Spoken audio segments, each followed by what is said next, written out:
മഹാൻ ഇബ്നു ഉമർ റളിയല്ലാഹു തആല അൻഹു റിപ്പോർട്ട് ചെയ്യുന്ന ഒരു കാര്യം, ഒരു ആടിനെ അറുക്കാൻ വേണ്ടി ഇബ്നു ഉമർ റളിയല്ലാഹു തആല നോക്കി നിൽക്കുമ്പോൾ ആടിനെ അറുക്കാൻ വേണ്ടി ഒരു മനുഷ്യൻ കൊണ്ടുവരുന്നുണ്ട്.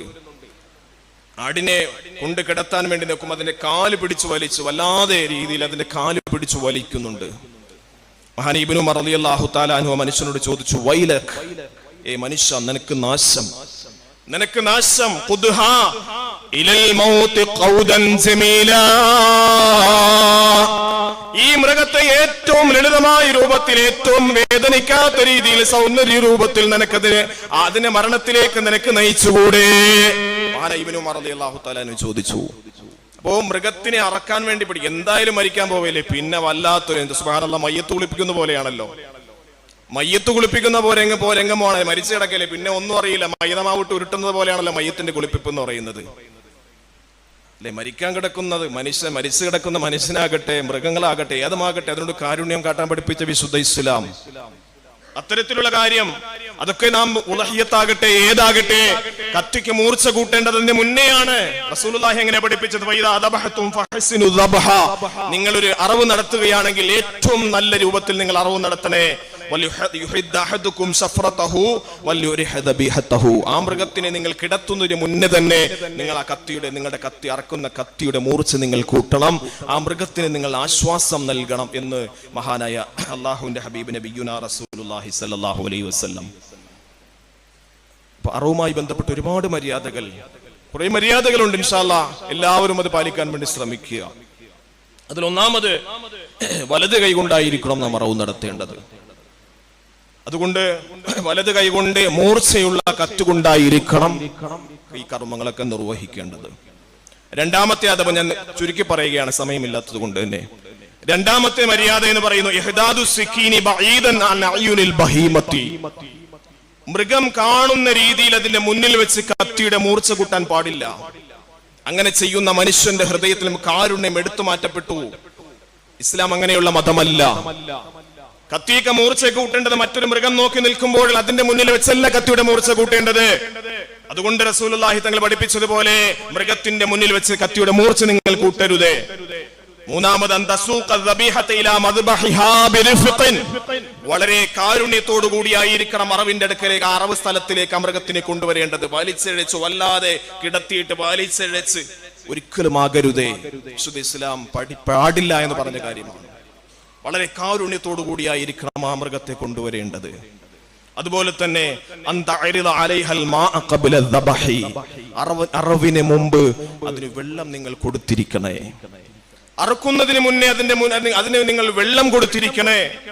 അതുപോലെ തന്നെ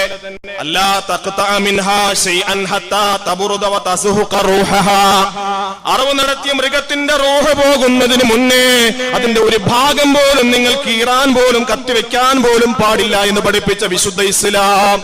എത്ര തിരക്കാകട്ടെ, ആയിരക്കണക്കിന് മഹലിൽ ആയിരക്കണക്കിന് ആൾക്കാരുണ്ട്, 12 മണിക്ക് ഉദ്ഹിയത്തിന്റെ ഇറച്ചി കൊടുക്കുമെന്നാണ് നിർദ്ദേശം. പിന്നെ കൊടുത്തില്ലെങ്കിൽ വിഷയമാകും, ബഹളമാകും, എന്തായിരിക്കട്ടെ, പക്ഷേ അതിന്റെ റൂഹ് പോയതിനു ശേഷം മാത്രമേ കത്തി കൊണ്ട് അതിന്റെ പുറത്തേക്ക് തൊടാൻ പാടുള്ളൂ.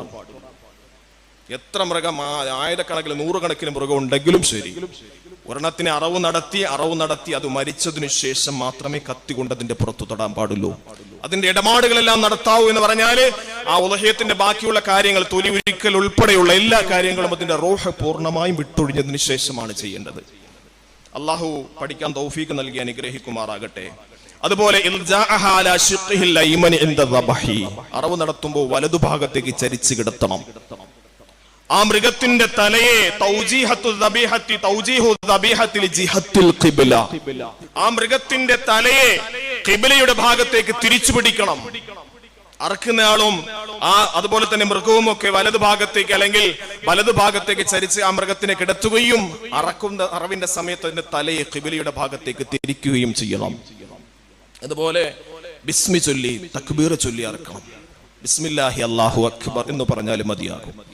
ബിസ്മില്ലാഹി അല്ലാഹു അക്ബർ എന്ന് പറഞ്ഞാലും മതിയാകും. അത് ഉലഹിയത്തിന്റെ മൃഗം മാത്രമല്ല, ഏതു മൃഗത്തിനാണെങ്കിലും അങ്ങനെ തന്നെയാണ്. അതുപോലെ തന്നെ മൃഗത്തിനെ ആക്രമിക്കാതിരിക്കുക, ഉപദ്രവിക്കാതിരിക്കുക, കൊണ്ടുവരുന്ന സമയത്ത് തലോടി കൊണ്ടുവരണം, തക്ബീർ ചൊല്ലി കൊണ്ടുവരണം. അതുപോലെ തന്നെ മറ്റൊരു മൃഗത്തിന്റെ മുന്നിലിട്ട് ഒരു മൃഗത്തെ അറക്കരുത്. അങ്ങനെ ഒരു നിയമം ഉണ്ടെങ്കിൽ, അങ്ങനെ ഒരു സ്ഥലപരിമിതി ഉണ്ടെങ്കിൽ, മറ്റേ ജീവിച്ചിരിക്കുന്ന മൃഗങ്ങൾ കാണാത്ത രീതിയിൽ മറവുണ്ടാക്കിയതിനു ശേഷം മറയ്ക്ക് പിന്നിലിട്ട് ബാക്കിയുള്ള മൃഗങ്ങളെ അറക്കണം. ഇസ്ലാം പഠിപ്പിച്ച സംസ്കാരം അതാണ്. ഒരു മൃഗം നോക്കി നിൽക്കെ മറ്റൊരു മൃഗത്തെ നിങ്ങൾ അറുക്കരുത്. അതുപോലെ തന്നെ അറവ് മൃഗത്തെ നിങ്ങൾ തള്ളി മറക്കാൻ വേണ്ടി നിങ്ങൾ കിടത്തിക്കഴിഞ്ഞാൽ അതിന്റെ 4 കാലുകളിൽ 3 കാലുകളെയും കെട്ടുകയും 1 കാല് ഒഴിവാക്കിയിടുകയും ചെയ്യണം.